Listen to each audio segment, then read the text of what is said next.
आप सभी को मेरा प्रणाम। मैं अर्चना पांडे राम गुलाम राय ऑनलाइन क्लासेस में आपका स्वागत करती हूँ। आज का मेरा टॉपिक समास है। समास किसे कहते हैं, आइए जानते हैं। समास शब्द दो शब्दों से मिलकर बना है। सम का अर्थ है संक्षिप्त एवं आस का अर्थ है कथन या शब्द के मेल से बना है, जिसका अर्थ है संक्षिप्त कथन या शब्द। समास की परिभाषा आइए देखते हैं। समास दो अथवा दो से अधिक शब्दों से मिलकर बने हुए नए सार्थक शब्द को समास कहते हैं, या दो से अधिक पदों के मेल को समास कहते हैं। समस्त पद या समासिक पद एक ही है। समास के नियमों से बना शब्द समस्त पद या समासिक शब्द कहलाता है। आइए समास विग्रह क्या है इसको देखते हैं। समस्त पद के सभी पदों को अलग अलग किए जाने की प्रक्रिया समास विग्रह या व्यास कहलाती है। उदाहरण देखते हैं, जैसे नील कमल, नीला है जो कमल। चौराहा, इसका समस्त पद क्या होगा, चार राहों का समूह। यहाँ चार राहों का समूह बताया जा रहा है। अब आइए देखते हैं समास के भेद। समास के कितने भेद हैं? समास के 6 भेद हैं। आइए जानते हैं कौन कौन से हैं। पहला अव्ययी भाव समास, दूसरा तत्पुरुष समास, तीसरा कर्मधारय समास, चौथा द्विगु समास, पांचवा द्वंद्व समास और छठा बहुब्रीहि समास। अब पहला आइए देखते हैं अव्ययी भाव समास क्या है। जिस समास का पहला पद पूर्व पद अव्यय तथा प्रधान हो उसे अव्ययी भाव समास कहते हैं। जैसे आइए पहचान देखते हैं। जैसे पहला पद अनु से स्टार्ट होता है। अ, प्रति, भर, यथा, यावत, हर आदि होता है। इसमें उदाहरण में देखते हैं। ये पूर्व पद अव्यय है, ये उत्तर पद है, ये समस्त पद है और ये विग्रह हुआ है। पूर्व पद क्या है, प्रति, धन, दिन बराबर, समस्त पद बन गया प्रतिदिन, और जब विग्रह करेंगे तो प्रत्येक दिन होगा। पूर्व पद है। उत्तर पद जन्म, समस्त पद क्या है, क्या बना है, आजन्म। विग्रह करने पर जन्म से लेकर। अब आइए अगला देखते हैं। यथा पूर्व पद है, उत्तर पद, उसके बाद संभव है। इसका ये दोनों मिला के क्या बन गया, समस्त पद यथा संभव। विग्रह करने पर जैसा संभव हो। ये अनु है, अनु पूर्व पद है, उत्तर पद रूप हो गया, समस्त पद अनुरूप हो गया और विग्रह करने पर रूप के योग्य। आइए देखते हैं अगला। पूर्व पद प्रति है, अब उत्तर पद कुल, प्रतिकूल, समस्त पद बन गया प्रतिकूल, इच्छा के विरुद्ध। अब आइए दूसरा देखते हैं तत्पुरुष समास। तत्पुरुष समास क्या है, जिस समास में बाद का अथवा उत्तर पद प्रधान होता है तथा दोनों पदों के बीच का कारक चिन्ह लुप्त हो जाता है उसे तत्पुरुष समास कहते हैं। जिसमें कारक चिन्ह लुप्त हो जाता है उसे तत्पुरुष समास कहते हैं। आइए देखते हैं, जैसे राजा का कुमार, तो ये का क्या है, ये तत्पुरुष समास का कारक है, ये हट जाएगा तो राजकुमार। धर्म का ग्रंथ, इसमें का हटने पर विलुप्त हो जाएगा का, तो ये धर्म ग्रंथ हो गया। रचना को करने वाला अर्थात रचनाकार हो गया, को हट गया। तत्पुरुष समास के भेद। तत्पुरुष समास के 6 भेद हैं। आइए जानते हैं। पहला भेद क्या है, कर्म तत्पुरुष। द्वितीय तत्पुरुष इसको कहते हैं। इसमें कर्म कारक की विभक्ति को का लोप हो जाता है, को गायब हो जाता है। आइए उदाहरण देखते हैं। गगन को चूमने वाला, इसमें को कर्म तत्पुरुष समास है तो समस्त पद बन गया गगन चुंबी। आइए दूसरा देखते हैं। यश को प्राप्त, यहाँ पे भी कर्म तत्पुरुष समास है को ये हट जाएगा तो यहाँ पे क्या होगा, यश प्राप्त। माखन को चुराने वाला, यहाँ पे विभक्ति कर्म तत्पुरुष की द्वितीय विभक्ति है को, ये हट जाएगा को, तो यहाँ माखन चोर हो जाएगा। अब यहाँ पे दूसरा है करण तत्पुरुष, तृतीय तत्पुरुष हो गया ये।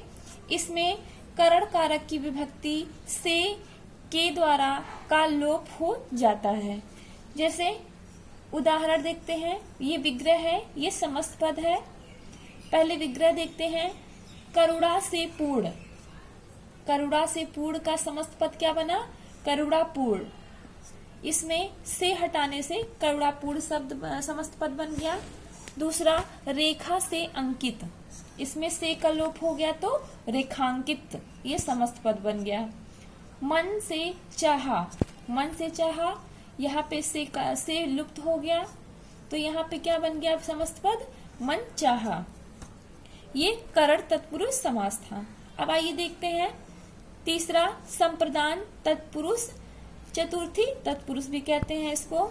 इसमें संप्रदान कारक की विभक्ति के लिए लुप्त हो जाता है। जैसे विग्रह है, ये समस्त पद है। पहले विग्रह देखते हैं, प्रयोग के लिए शाला। इसमें के लिए संप्रदान तत्पुरुष वो विभक्ति है तो यहाँ पे क्या हो गया समस्त पद प्रयोगशाला। स्नान के लिए घर, स्नान के लिए घर, के लिए का लोप हो गया तो यहाँ पे स्नान घर हो गया समस्त पद। परीक्षा के लिए भवन, परीक्षा के लिए भवन का समस्त पद बनाएंगे तो परीक्षा भवन, यहाँ पे के लिए का लोप हो गया है। ये संप्रदान तत्पुरुष समास के उदाहरण थे। अब आइए चौथा देखते हैं, अपादान तत्पुरुष। इसका दूसरा नाम क्या, पंचमी तत्पुरुष कहते हैं इसको। इसमें अपादान कारक की विभक्ति से अलग होने का भाव लुप्त हो जाता है। से का अर्थ है अलग होने का भाव।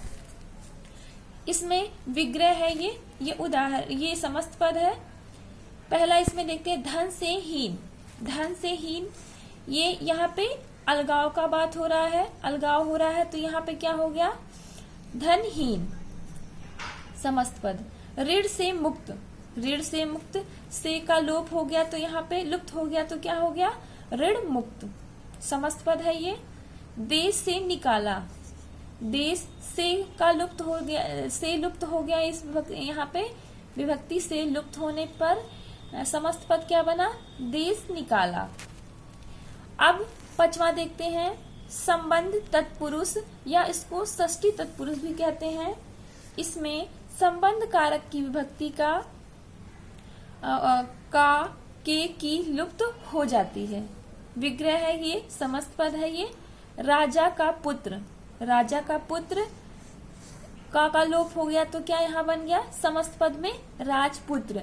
देश की रक्षा की, यहाँ की का लोप हो गया, की को हटा दिया गया तो क्या यहाँ पे हो गया समस्त पद में देश रक्षा। घर के पर के अधीन, यहाँ पे क्या पर के अधीन से क्या तात्पर्य हुआ, यहाँ पे के हटाने से यहाँ पे पराधीन। अब ये छठवां देखिए, अधिकरण तत्पुरुष, इसको सप्तमी तत्पुरुष कहते हैं। इसमें अधिकरण कारक की विभक्ति में पर लुप्त हो जाती है। जैसे उदाहरण देखते हैं, लोक में प्रिय, लोक में प्रिय, में हटाने से यहाँ पे लोकप्रिय हो गया। आप पर बीती, आप पर बीती, पर हटाने पर यहाँ पे पर का लोप हो गया तो यहाँ पे आप बीती हो गया समस्त पद। पुरुषों में उत्तम अर्थात पुरुषोत्तम, यहाँ में हटने पर पुरुषोत्तम समस्त पद बन गया। यह अधिकरण तत्पुरुष समास है। आइए तीसरा देखते हैं, कर्मधारय समास। कर्मधारय समास क्या है, जिस समस्त पद का उत्तर पद प्रधान हो तथा पूर्व पद या उत्तर पद में उपमान उपमेय अथवा विशेषण विशेष संबंध हो, कर्मधारय समास कहलाता है।